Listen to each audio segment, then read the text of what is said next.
On today's episode of Locked On 76ers, Keith and I break down the 76ers' huge win on Tuesday night over the Brooklyn Nets while shorthanded. Can they keep it going tonight against the Charlotte Hornets, second night of a back-to-back? We'll dive into it all next right here, Locked On 76ers. You are Locked On 76ers, your daily Philadelphia 76ers podcast. Part of the Locked On Podcast Network, your team every day.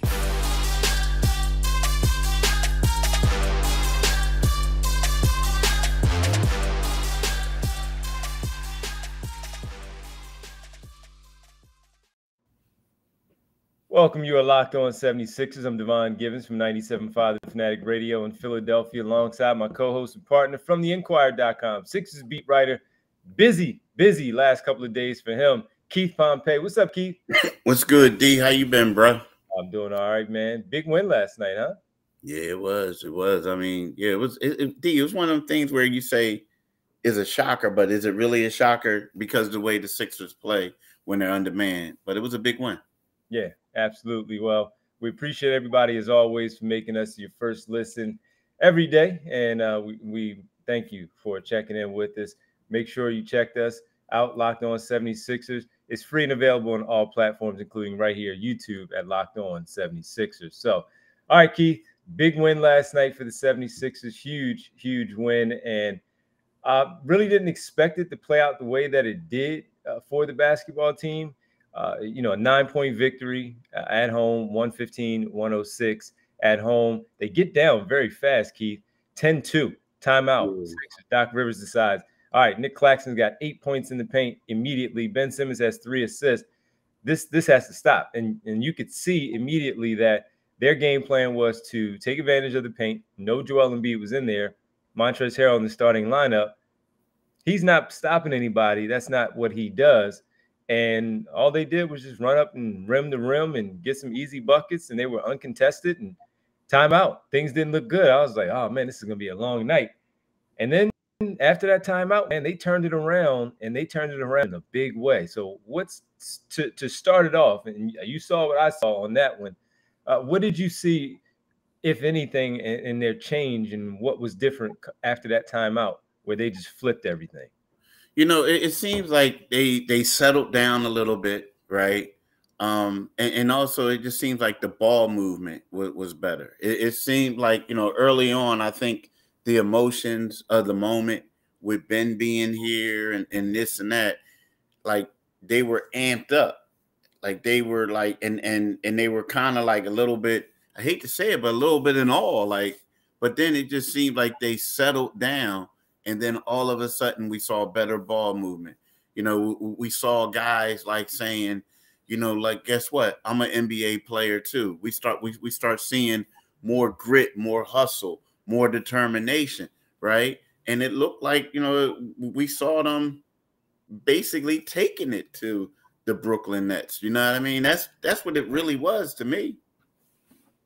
No, they really did. To your point, the ball movement was there. The ball was just snapping. It was popping all around the perimeter, finding the open spot, the extra man that was there to have a better shot than maybe your teammate. So I thought that was a big part of things. You saw that also with the way that the box score broke down with the scoring and how it was distributed from one player to another. The first half, it was DeAnthony Melton. I mean, how many times have we talked about him and how great he has been, Keith, for this team, both offensively and defensively? First half, it was DeAnthony Melton and what he was doing. You get some really good, in the first quarter, offensive rebounds from Montrezl Harrell. While he only played 15 minutes, Keith, his first few minutes, when they started to make that comeback in the first quarter, he had 4 offensive rebounds in the first half. And, the offensive putback dunk that he had there, just so many plays that stand out to me. With the ball movement, the energy, the effort was there. The infectious, as one started to make a three, Keith, everybody else started making threes. It seemed like it was just a thing that was passed down. Oh, I have one, won't you get one? And you get one, and you take a three here. It's like that Oprah thing, that meme that everybody talks about, where she's like, you get a car and you get a car, you get a three and you get a three. And everybody, they were just finding spots. And look, they weren't all wide open threes either. They were getting the shots, and they were getting those shots up over some of the defenders' long arms, some deep threes on the evening. It was a really good team win of how they decided to do it. The defense stepped up and turned things around. While the Brooklyn Nets shot 50%, just the effort overall in the defensive end, not allowing it to be easy. When you're playing against Kevin Durant and Kyrie Irving, they're going to get theirs, you know, and they did. And while it wasn't to the tune of a lot of points, some of the shots that they took, you were like, all right, that's Kevin Durant, Kyrie Irving, that's going to happen. We'll get to Ben Simmons later. We'll talk about him. We'll talk about Charlotte a little bit later also in the program. But the ball movement, the defense, the fact that they crashed the offensive glass, Keith, did not turn the ball over a lot. And I thought those things, of course, in the made three-pointers, stood out in this one over the Brooklyn Nets. I agree 100%, man. I agree. I mean, and that's what it was. It got to a point. Like the Brooklyn Nets looked like a team to me that, I mean, they tried to come back a couple times, and Joe Harris really destroyed them. He played so bad. Huh? Yeah, they took the lead. But then it just seemed like the Sixers are just out hustling them, man. You know what I mean? Like they were in like slow-mo, like cruise control, like we know we got this. Don't worry about it. You know what I mean? They're going to run out of gas, and they never ran out of gas. I mean, they did come back. Like you said, they took the lead. But then it seemed to me like the Sixers, I mean, you know, after that, they took the lead. But then it just seemed like the Sixers just said, nah, forget that. We're going to take it back. I mean, they just out-hustled them. And it was bad. And then some of their, like, rotations I was looking at, like, for y'all to be down and you got, like, just KD on the floor with like 4 reserves at one point, you know, it's like, yo, where's the sense of urgency, you know? Yeah, so offensive rebounds 20-4 for the Sixers. So their second chance points were in the double digits, where the Brooklyn Nets only had, I believe, 4 second chance points against the 76ers, where the Sixers had 20 plus in those second chance points opportunities. Total rebounds 49-35. So with the opportunities that they had, Keith, they were plus 19 in field goal attempts over the Brooklyn Nets. While the Nets made 1 more, the Sixers made 7 more three-pointers. And that's how you do it. That's how you win the games. Now, 13 for 16 from the free throw line, 19 for 13 for the Brooklyn Nets. They didn't get to the foul line as much as they normally do, the Sixers, because of no Joel Embiid, no James Harden, so they couldn't parade to the line like we typically see. But man, they hit shots last night, and that was a big part of it also. Hitting those shots early, it carried over, not turning the ball over. Keith, Shake Milton, DeAnthony Melton, in the first half, they had 3 turnovers in the first half combined. In the second half, 0, except for the Shake Milton shot clock violation to bleed the clock with the no need to take a shot with about 30-some seconds left on the clock, and just dribbling the ball out. That was the only turnover that Shake Milton had on the night, man. Only turnover. Yeah, that was good. That was really good. I mean, you know, Shake handled the ball as much as they did, to only turn the ball over 2 times. That's really good. Yeah. I'm with you. I agree. All right, well, let's take a look at the Sixers a little bit further into the box score. Talk about Ben Simmons and his production in the game on Tuesday night. We'll do that when we come back right here on Locked On 76ers. We're getting ready for the holiday weekend, folks, or the holiday. Tomorrow is Thanksgiving. And, hey, you may not want to drive to certain places, right? Because you're having a good time. You got Friday off. You might want to just enjoy your day. You want to enjoy your day. So I want to tell you about Turo, which is the world's largest car-sharing marketplace. With Turo, you can book any car you want, wherever you want it, from a community of local hosts. All you have to do is browse a huge selection of vehicles for just about any occasion or budget across the US, UK, Canada, and coming soon to Australia. Maybe I'll be out there and not using it in Australia.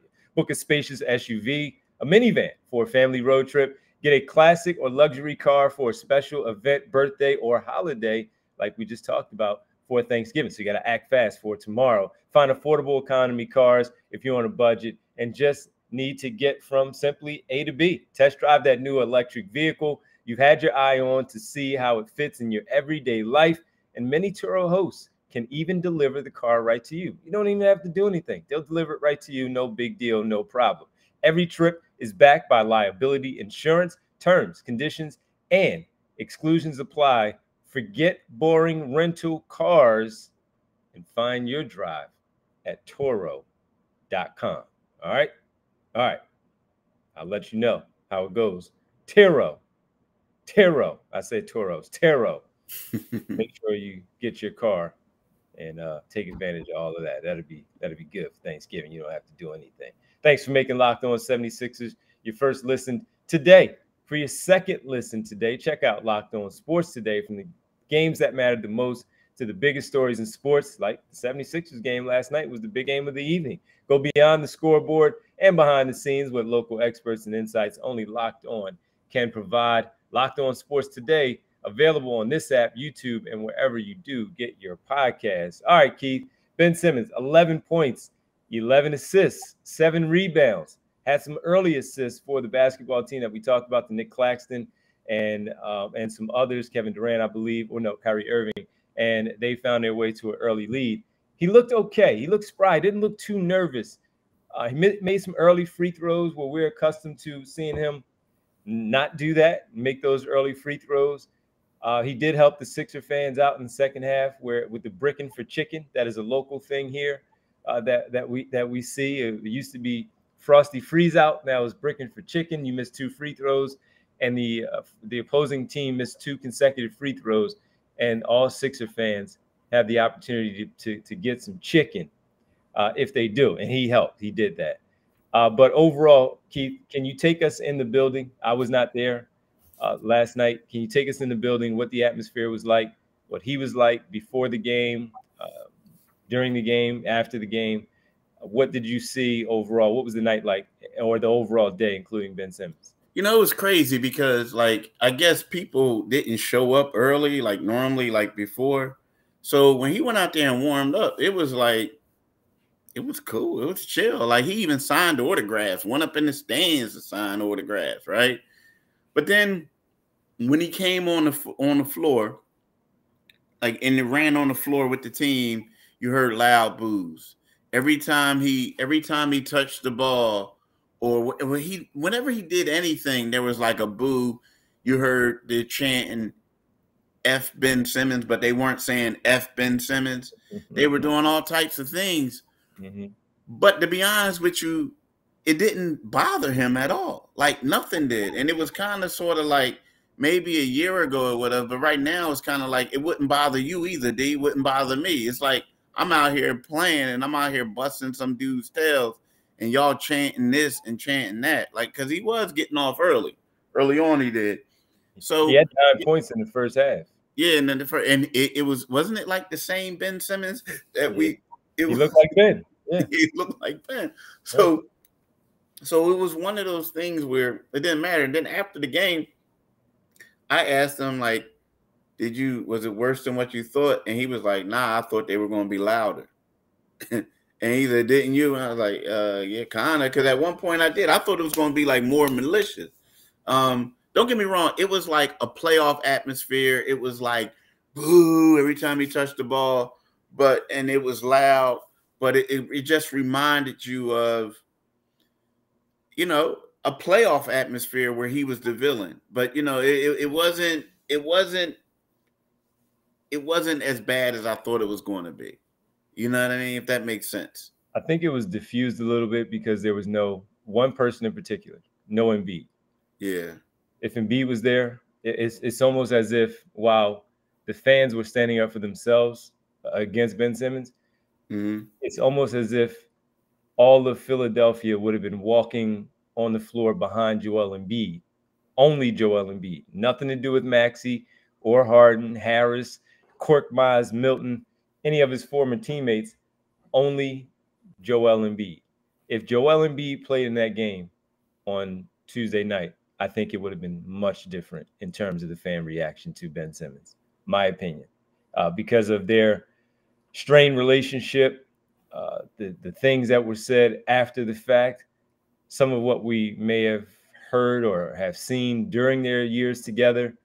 And again, I just think that if Joel Embiid played, that reaction, and it was loud, bleeding through the radio on 97.5 The Fanatic, and even turning the television up sometimes just to kind of hear it in that way. Also, seeing what they were doing, if Joel Embiid was there, I think it would have been much, much different.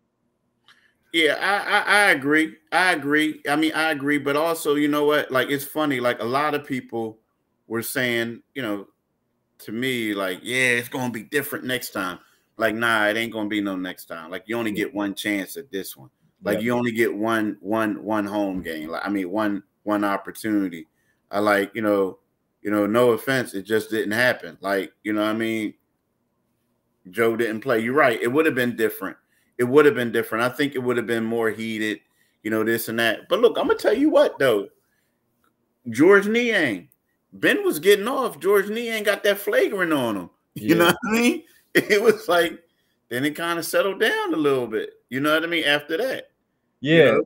And it was funny because I saw it. So that was on your end of the floor right in front of you when that took place. Ben Simmons was crossing the lane and he pushed, like, ran into George Niang a little bit. It wasn't too bad, but he did it. And George Niang is like, yo, you know, you're just not coming in here and just running over us like that. And here's what I saw too. I'm sure you were watching it, but the TV focused on it pregame. They're going in there, they're in warm-ups, pregame warm-ups in the layup line, right? Mm-hmm. They get to Ben Simmons is checking the basketballs with the officials, 3 different basketballs. He finally comes to choosing one. George Niang on the other side, he's running back towards the half-court line after making his layup, and he says something to Ben and kind of smiles, and Ben flagged him. This pregame, flagged him, and like, whatever. And I don't know what George said. He said something that got Ben's attention, and Ben and George Niang did not play together last season. He was around, but he didn't play together last season. He was at a few practices, but they did not play together last season. You know, that's not his teammate. Shake Milton, Korkmaz, Tyrese Maxey, Tobias Harris. Those were his teammates, not George Niang. I liked it. I like what George did. And also, you know, the back and forth with Kevin Durant after made baskets that George Niang had, you know, the talking smack and talking to Kevin Durant. We know George Niang is not on the level of those all-stars, but hey, he brings a different type of attitude to the team that they need. And I enjoyed it. I enjoyed watching George Niang. He had a great game. He had 15 points off the bench. Keith, he's been on a really good run the last 3 games in particular. And what he has done as far as being on the floor, double digits in all 3.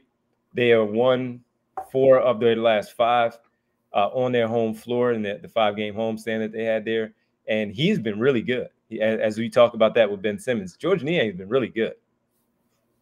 Yeah, he has been. George has been, you know, I would have to say that, you know, I keep saying this, like DeAnthony Melton has been like the MVP, right? Because of the things that he does. But outside of him, it has to be George Niang. I mean, George Niang actually won some games for them.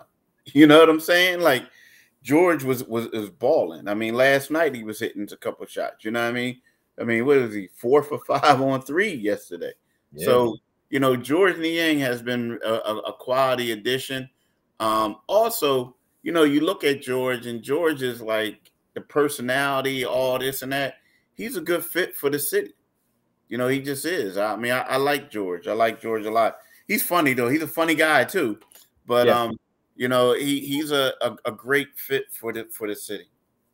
Yeah, he is, man. Real good stuff. And we also, on the other side, as we talk about the Charlotte Hornets, we'll see what happens tonight against the 4-14 Hornets. Keith, we need to talk about Paul Reed. We'll do that on the other side. He was tremendous. He might even have me call him B-Ball Paul, which I do not do. You don't like that nickname? No, I don't. No, he's not good enough to have that nickname. But you see his handles the last couple games? I mean, I know it looked broken, but it works. Yeah, it's broken. Yes, I saw it. It's broken. It worked on that one play on Saturday against Minnesota before was it halftime or third quarter? I think it was third quarter. Third quarter, yeah. Went around his back and through his legs. Hot potato, yeah. And got that scoop layup to beat the clock. Yeah, that was crazy. But we'll tap into it all next. Talking about the Charlotte Hornets tonight, hosting the 76ers, and a little Paul Reed, the only double-double of the game last night. He was really good. We'll talk about it next. Locked On 76ers. Let's talk about Bet Online. Bet Online is your number one source for sports betting info, stats, news, and analysis. You get the latest odds and trend for every professional and amateur league out there, from football to basketball to soccer and esports. We've got it all at betonline.net. And if you love sports podcasts, you can find those at BetOnline as well. We're always the fastest and easiest way to get your betting fix. Head to the website today or use your mobile device to learn more. Bet Online, where the game starts. As my man D always says, do it today, people. Definitely do it today. Have to do it today. The Sixers play tonight. You have to do it today. Yeah, that's true, right? So jump on in there. Everybody's off on Thursday. Ooh, some big games tomorrow, Keith. Thanksgiving. Everybody? I got to work tomorrow. Well, fair enough. Fair enough. I don't. I'm about to say it stinks to be me. All that. I don't. Yeah, hey, man, but look, real fast. 3 good games on Thanksgiving. Buffalo and Detroit. New York and Dallas. And then New England and Minnesota. These are actually really good games. How come the Eagles don't play on Thanksgiving? They're not prime time enough. Yeah, they have. They just decided they don't want to. Yeah, they don't want to. I mean, I get tired of watching. I'm going to be honest with you. Nothing against the Detroit Lions, but, bro, can you get another team? Like, yo, I mean, come on, man. Like, yo. No, it is against the Detroit Lions because they're not good. They're never good. Yeah, but they should have to go on the road, though. Like, think about it. You got to fly there to play them.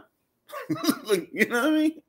Well, you can go there and embarrass them in front of their fans. That's all. How about this, though? Buffalo, as you know, last week had to play the Cleveland Browns in Detroit. You remember, because of the snowstorm. So they just stayed in Detroit. They were already there. It's basically a home game for them again. Yeah, you're right. I know. It's gonna be a good Thursday with these football games in the National Football League. All right, man. Let's talk about the Charlotte Hornets. They're 4-14 right now. They're at the bottom of the Eastern Conference. They're not a good basketball team. LaMelo Ball has been hurt with the ankle. I think it is the ankle or the foot, and so he has been out. Terry Rozier has been playing pretty well. The last game that they lost, Kelly Oubre led the team in scoring. They're just not a good team, Keith. Now, they've had the day off, and the Sixers, as we know, are without their key players. But Tobias Harris, we'll see if he plays on the second night of a back-to-back. The Sixers should still go into Charlotte and win, shouldn't they? Yeah, they should. I mean, Charlotte is a team that lost something like 11 out of 12 games or something like that. They haven't really been playing well.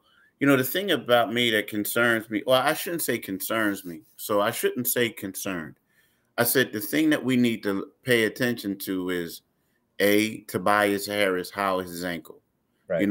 Matisse Thybulle tried to give it a go the last 3 games. He's not going to play tonight, right? Yeah. So, those are 2 things that, Matisse hasn't played, but the Tobias thing is huge because if Tobias doesn't play, the next thing you're going to be without 4 starters, right?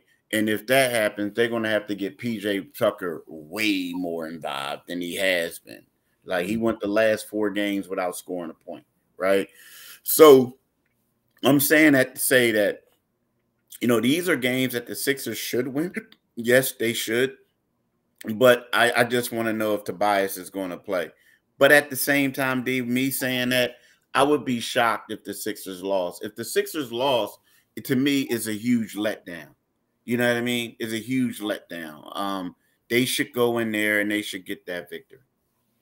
They should. I agree with you 100%. There's no reason to go into Charlotte and lose this game. There's just not. They're a better basketball team. Steve Clifford takes over this season for James Borrego, and as good of a coach as Clifford is, Doc Rivers should get this one. over that basketball team. No LaMelo. Now they do have some athletic fives there, some with Plumlee, but then they have Kai Jones. They have some other young guys. Williams is there that they're trying to groom and figure out who they are, what they have in those players in particular. But yeah, man, I agree with you. They should walk away with this win. And then they have Orlando on Friday and Sunday. So this is a winnable game even without all of your guys. Now, with that, Keith, Paul Reed, 19 points, 10 rebounds last night, 5 offensive rebounds, 3 steals, 2 block shots. He only had 1 personal foul last night, Keith. Right. And a lot of times we look at his stats and he'll be in there for 6 minutes and he's got 3 personal fouls. He's got 3 turnovers. He's running around like a chicken with his head cut off. And that's what keeps him off the floor a lot of times. He was under control. He played within himself. He made plays. He got settled. He got comfortable. And he looked really, really good. He outplayed Montrezl Harrell, who also played okay. But Paul Reed really, really, really played well for the Sixers last night. Yeah, he played like a B-ball Paul, like, you know what I mean? A guy that you don't like. He played like B-ball Paul. So he came on post game on the radio on our side and said, yeah, like he always does, we got this one out the mud. Yeah, he sure did. I mean, he's I like Paul, man. I like Paul. I like him a lot. He's a really good dude. Like when you sit down and you talk to him. Yeah, they definitely got it out the mud. The thing about it is, you look at them and the game is starting. I know this is a cliche, but correct me if I'm wrong. It looks like the game is starting to slow down for him. He's starting to, because before it was like he was always in the wrong spot. He didn't he was hacking people, like you said. And now it just seems like he's there and he's in the right spot and he's doing certain things. In his athleticism, like I feel like this was a really good matchup for him because when you look at it, Claxton, Ben Simmons, it wasn't an overpowering center, a guy who would just get on the low block, give him an elbow to the chest and turn around and go up. These were guys who he's just as athletic as they are, like they're power forwards basically, and he was, and it worked out well for him. And, he said he wasn't motivated, but I'm pretty sure, you out there and you see everybody hyping up Ben and you saying, look, man, I want to give him some work too. So, he really played well. He really played well. Yeah, he played really well. I was really surprised and I was impressed with how he played. And I thought, and it's funny because when you and I talked about projecting out the starting lineup for the game last night, and we both said it was either Paul Reed or Montrezl Harrell. And I thought his role was best coming off the bench, providing that energy with that second unit for them. And he did just that. And I think they should keep it that way tonight also, especially going against with Mason Plumlee out there. And that, how physical he is, a veteran like that. I would give Harrell again the nod, but not hesitating at all to go to Paul Reed and calling his number. Yeah, I'm with you. I'm with you. I mean, I would too. And Harrell is one of those things, like he's going up against a former team. I mean, I can see him giving dudes elbows in the chest and stuff. You know what I mean? I agree with you 100%. 100% on that one. 100% on that one. Well, listen, man, it's always fun checking in with you, of course. And we appreciate everybody for hanging out with us. And we got to thank you all for making Locked On 76ers your first listen. For your next listen, check out the Locked On Sports Today podcast, the biggest stories of the day, plus instant reactions, big game recaps, and the take of the day, available on the Odyssey app, YouTube, and wherever you get your podcast. Keith, let them know where they can find us. Like my man D just said, wherever you can get your podcast, make sure that you come here and listen to this podcast, right? So you can do that. Also, D, what time are you going to be on? Okay, so D, my man D is off tonight. How you swing that, bro? Just pre and post game for the Sixers tonight on our network. Okay, well, but what you do is you got to go and you got to listen to the Devon Given show, right? And the Divine Giving Show is typically from 6 to 10 p.m. on 97.5 FM. So you got to do that, right? Also, make sure you follow my man D on Twitter. It's a great Twitter follow. You can also follow me on Twitter, and you can read my stuff in the Philadelphia Inquirer. Keith, happy Thanksgiving, man. Same to you, bro. Same to you. Happy Thanksgiving to all of you out there. I guess we're going to do one after the game. Yeah. We'll do one after the game. But if you do not check in with us and you're listening to us now and you don't have the time tomorrow, we thank you for hanging out with us, and make us a plate. Save it for us. Put it in some good saran wrap and foil, maybe in some sort of cooler, and find me and Keith and bring us our food. Thank you. Yeah, do the daggone thing. All right. I'll talk to you later. Thanks, man. All right. Peace. See y'all.